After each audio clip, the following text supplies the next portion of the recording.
Hi friends, வணக்கம், good morning. இந்த motivational words quotes நான் போடுறது உங்களுக்கு பிடிச்சிருக்குன்னு நினைக்கிறேன். கொஞ்சம் பேர் வந்து ரெஸ்பாண்ட் பண்ணுறீங்க, லைக் பண்ணுறீங்க, பார்க்குறீங்க. ஸோ அது வந்து எனக்கு ஒரு பெரிய மோட்டிவாக இருக்குது. உங்களுக்கு இது யூஸ்ஃபுல்லாக இருக்குதுன்னு நினைக்கிறேன். ஸோ அதனால தான் வந்து அடுத்தடுத்து நான் அப்படியே கண்டினியூ பண்ணுறேன்.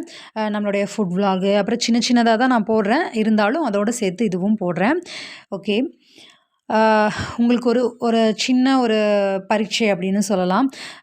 இது எல்லாமே வந்து நான் படித்த புக்ஸ்லேருந்து எனக்கு பிடிச்ச விஷயங்கள், அதை நான் நோட் பண்ணி வச்சுருக்கிறது, அந்த மாதிரியான விஷயங்கள், நான் கேட்ட விஷயங்கள், அதெல்லாம் தான் வந்து நான் உங்களுக்கு டெய்லி இப்படி வந்து மோட்டிவேஷ்னல் கோட்ஸாக வந்து போடுறேன். ஓகேவா? சின்ன சின்ன விஷயங்கள் நான் சொல்கிறேன். இதை இன்னையிலேருந்து உங்கள் மனசில் வந்து ஏற்றிக்கோங்க. இதை வந்து ஃபாலோ பண்ணுங்கள். ஓகேவா? ஸோ அப்போ வந்து நம்ம மனசுக்கான ஒரு ரிலீஃபு, கோபம், சங்கடம் இதெல்லாம் வந்து கண்டிப்பாக வந்து ஃபுல்லாக போகாட்டியும் ஒரு சின்ன சொல்யூஷனாவது கிடைக்கும். ஓகேவா? எதற்கும் கோபப்படாமல் செயல்படுவது. என்னதான் எரிச்சல் வந்தாலும் கஷ்டம் வந்தாலும் கோபப்படாமல் செயல்படுவது. எல்லோரிடமும் சிரித்து பேசுவது. அவர்கள் எதிரியாக இருந்தாலும் கூட ஒரு சின்ன ஹலோவாது சொல்லுங்கள். இயன்றவரை மற்றவர்களுக்கு உதவி செய்யுங்க. வேலைகளை சலிப்பில்லாமல் செய்யுங்க. உடன் பணிபுரிபவர்களிடம் அன்பாக பேசுங்க. முதலில் குடும்பத்தில் உள்ள அனைவரிடமும் இணக்கமாக பழகுங்க.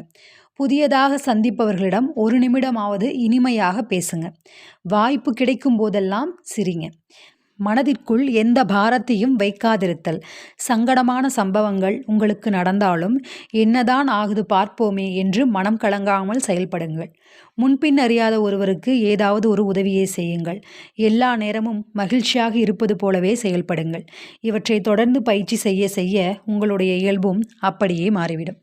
ஓகே ஃப்ரெண்ட்ஸ், இந்த நாள் உங்களுக்கு இனிய நாளாக அமைய வாழ்த்துக்கள். பாய்.